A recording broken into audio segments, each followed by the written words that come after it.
Lost a dog there.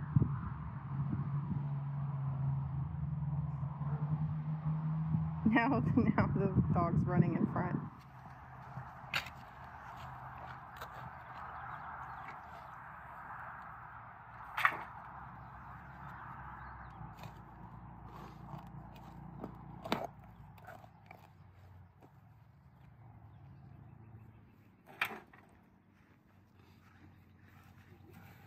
Want to tell everybody what we're planting?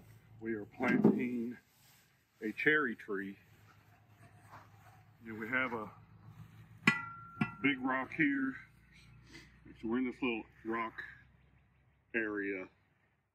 But there's a spot right here. We're trying to get down deep enough to get this cherry tree in the ground.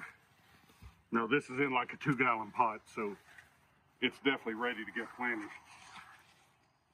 So I'm just trying to break this up a little bit and give us a fighting chance of getting this thing in the ground and getting it planted.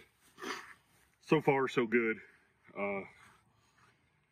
Maybe a 6-inch rock. It's about the biggest we pulled out so far, but it seems, knock on wood, that we got a nice little spot here. So keep plugging away at it. Got the breaking bar, the old shovel, and I got a pickaxe. So we got this to plant, and then if Amanda points back to the direction, we have a maple that we're thinking we'd like to put in that spot right over there. So this cherry's gonna get, what, like a 20, 30-foot canopy? 20 feet tall, 15 feet wide. Okay, so 15 feet, and that maple will get 40 to 50 foot tall and have a, equally wide canopy. So, it's not going to happen overnight. We're talking years down the road. But what we're trying to be mindful of is we drive through here, so as the trees start to grow and spread out, that we don't have to do a lot of awkward pruning to the trees to be able to drive through here. So we think we got enough spread, and when they grow, they'll throw some nice shade. So that's what we're doing. Amanda's supervising like a boss.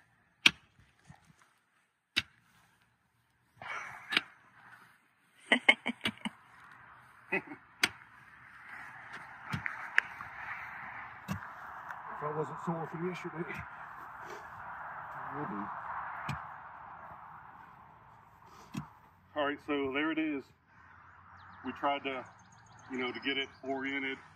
Our sun comes obviously east to west, so across this way. So there's some plantings here that get some dapple sun through the trees that are already established, but this is not going to impact that in any way, shape, or form. So we'll be on this side of the path to the sun. This should get plenty of light here, and I expect this to do very well.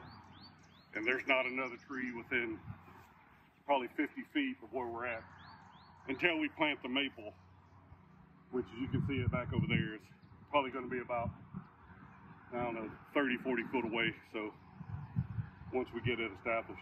But yeah, looks good. Got some of the original soil put back into the hole, along with some of the mushroom compost and a little bit of that fertilizer. We just watered it in, so let's go work on the next one.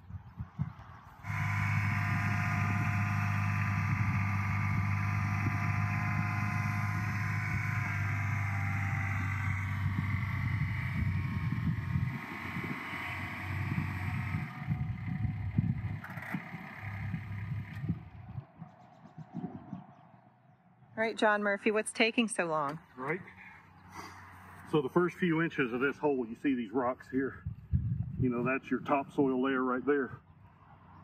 Took a little bit to break through that once I got the bar going, but now we're into this really thick clay, and this is what we're using that mushroom compost to try to break up. So there was a worm in this. I just saw it. Actually, Amanda pointed it out. So that's a good sign. We don't put any chemicals on our lawn. We just let it grow as Mother Nature intended. So just keep plugging along. This hole is definitely going to take a lot longer than that one over there to dig. The topsoil over there was a lot better. So yeah, not fun, but now there used to be a huge bank barn here. And I don't know if this was part of barnyard, if this clay was hauled in. But when I put those posts in where the overhang is over there, similar situation as this, you know, get through some gravel, and then, I mean, I put those in about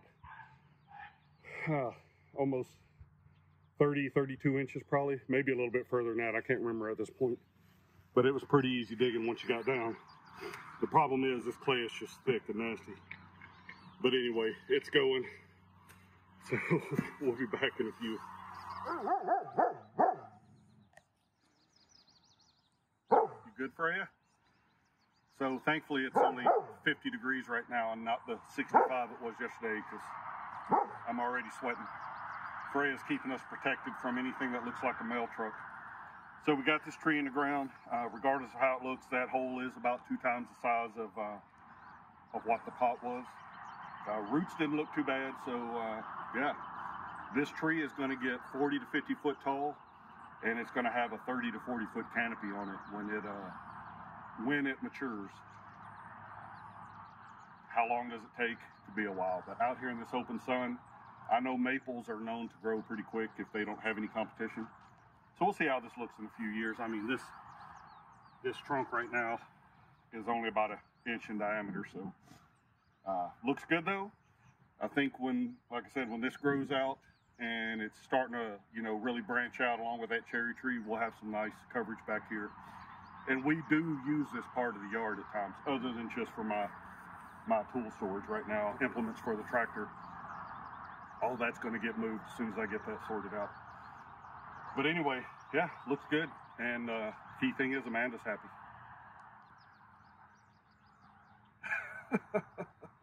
There's the tag in case you're interested. Speaking of tags, we did get these locally at Tractor Supply. We were actually just looking for a white dogwood, which we're going to plant next, and I'll talk about that. But we saw these trees. They seem to be relatively healthy, and they were inexpensive. So, I mean, how could you say no to an inexpensive tree? And I know I've talked about all the trees we've had to take down because of disease and them just being weeds. So we do want to start putting more trees into the farm. So it's just, you know, one step at a time. But when you find nice trees, why not plant them? Now we also have an apple tree right here, which is a Honeycrisp, and then there's one in the distance that's a Cortland. Now we had 2 of each of these. One of them got accidentally pulled when we were having the old dead snag right here removed, and then we had another one that broke off in a windstorm probably 2 summers ago. So these are a few years old now. They're actually looking pretty good. We kind of planted them and left them alone. We haven't done a whole lot to them. Now there's some comfrey planted by this one. I can't remember if I planted it back over by the other one. So yeah, if we walk over here, I'm gonna get in and clean these up. You can point out your comfrey. Yeah, the comfrey's right there, back behind it, and there's some bulbs planted in here. I see some dead nettle in there. See lots of weeds. Yeah, I mean, most of it's grass. This stuff, which I don't know what it is, goldenrod maybe? I think it is goldenrod, which none of that bothers me, and I don't even mind the look of this grass, to be honest. But I just need to poke around here, make sure there's no protruding rocks. You know, you see the big rock right there that I can get as close as I can with the mower, and we'll knock some of this out and just clean it up. Same with the apple back over there, and you see some of these. I'm going to walk in front of you here. Some of these suckers that are coming in right here, like this one. This is that tree of heaven. They call it sumac. It is a weed and it is prolific. If you have those coming up, cut them off, and you just have to stay on it because they will just take over. But there's the other. Yeah, there's the other apple back there. And there used to be a big stump from a fallen tree right here, and there was a little spot, and I nestled in this blueberry, and it actually survived. There's some bulbs here as well. So that blueberry's coming in nice. Nothing's eaten it yet. John has a horrible habit of random planting. Random planting. I'm a random planting kind of guy, but it's kind of fun. But I think now that there was a huge tree here, and it was dead, and I've showed it on video before, So I think we can come in and put a couple more apples through here and just kind of fill this spot in, because if we don't put something here, then Mother Nature will, and it's going to be probably these sumacs. So a little bit of cleanup needs to be done. Sumac or tree of heaven? You just called them the same thing. So some people know them as tree of heaven, but it's this sumac tree is what it is. So, and I mean, that little tree right there, if we left it for a couple years, it would probably be 30 foot tall, and there would be other trees. I mean, they grow incredibly fast, and they are just a prolific weed. Here's the base of one right here. That it's loose, looks like it's dead. It's got new growth coming all off of it. So I'm gonna have to get that out. Now this right here, this foundation looking thing, is a cistern, and we got it covered up right now.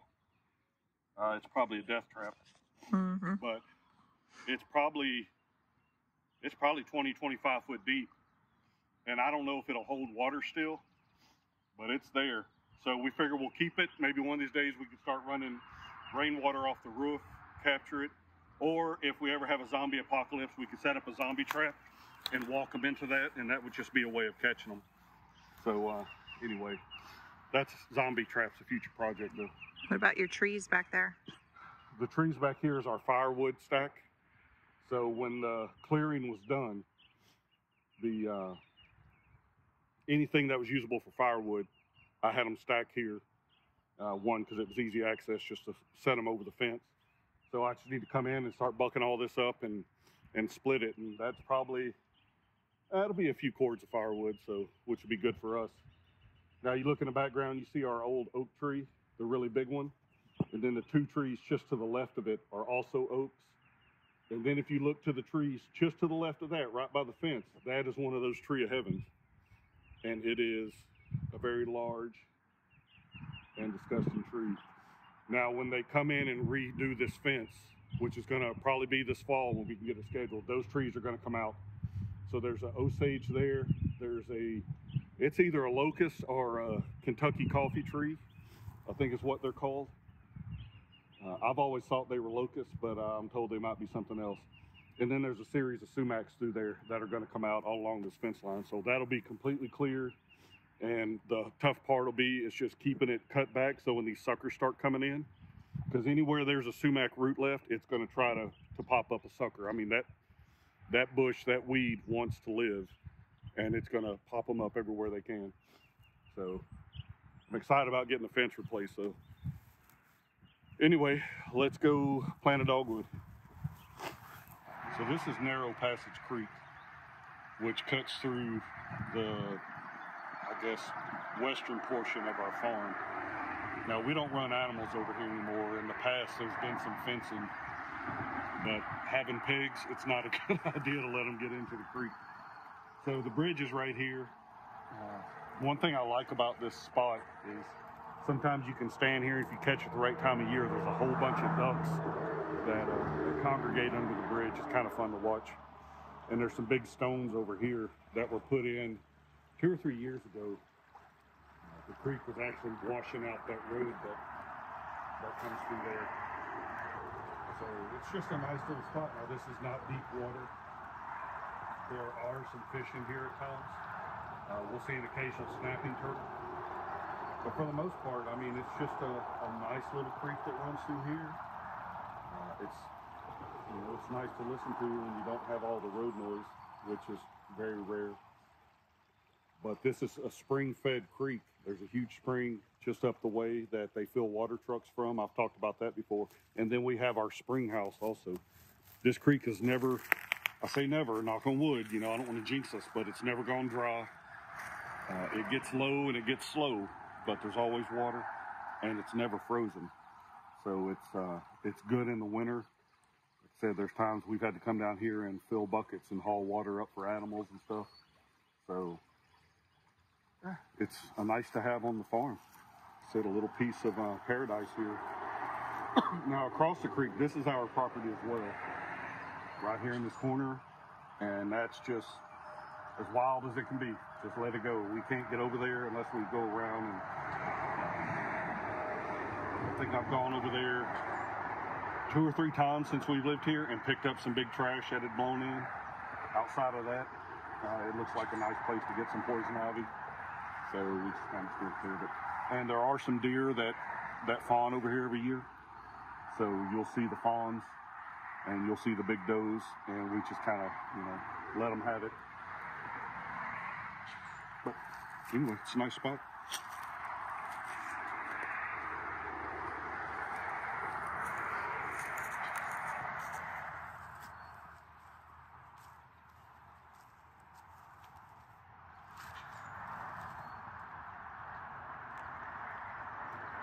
Our fearsome guardian up there, making sure John plants the plant properly.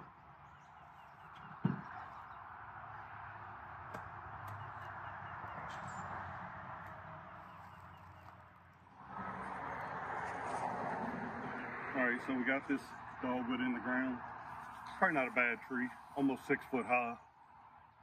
Some good growth on it, so we'll see how it goes. What I'm not happy with is this coming probably a 1.5, 2 gallon pot, and the root ball was only about, 3 or 4 inches thick, and so big around, so it did not have a substantial root structure to it.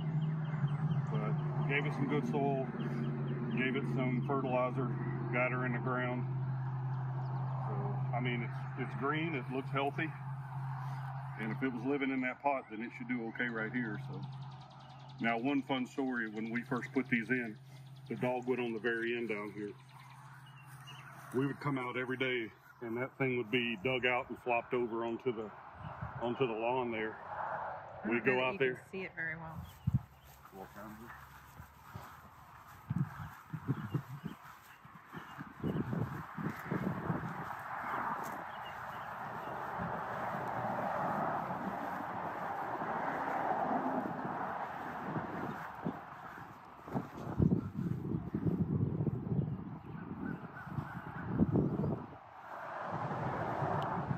First put this one in, we would come out pretty much every day and it would be completely dug out and it would be thrown out here, and I'm like, what is digging up our tree? And come to find out, it was a groundhog that was doing it, and we just kept replanting it and replanting it and replanting it, and finally it quit. It took about 2 weeks though, and this was almost a daily occurrence. You can still see the big rock down there. Oh yeah, we did put some rocks around it to try to deter the digging. So, pardon my nose. Allergies are kicking. But yeah, this one, out of the 6 that we planted originally, this one's doing the best, so maybe that's the key. We just need to have a groundhog come in and dig our stuff up a few times. But the other one, I think these were all the same species of dogwood. They are. But it looks like these, they're coming in. The new growth has a little reddish tinge to it here.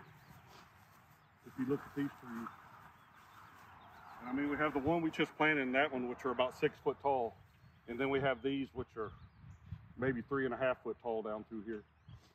So, said once they grow and they establish, they should be pretty trees. Just takes a little bit of time. Anyway, that's all we got for tree planting. So I think it's lunchtime. As you can tell, I'm wasting away, and I need to get some nourishment before Amanda has to dig a hole to put me in.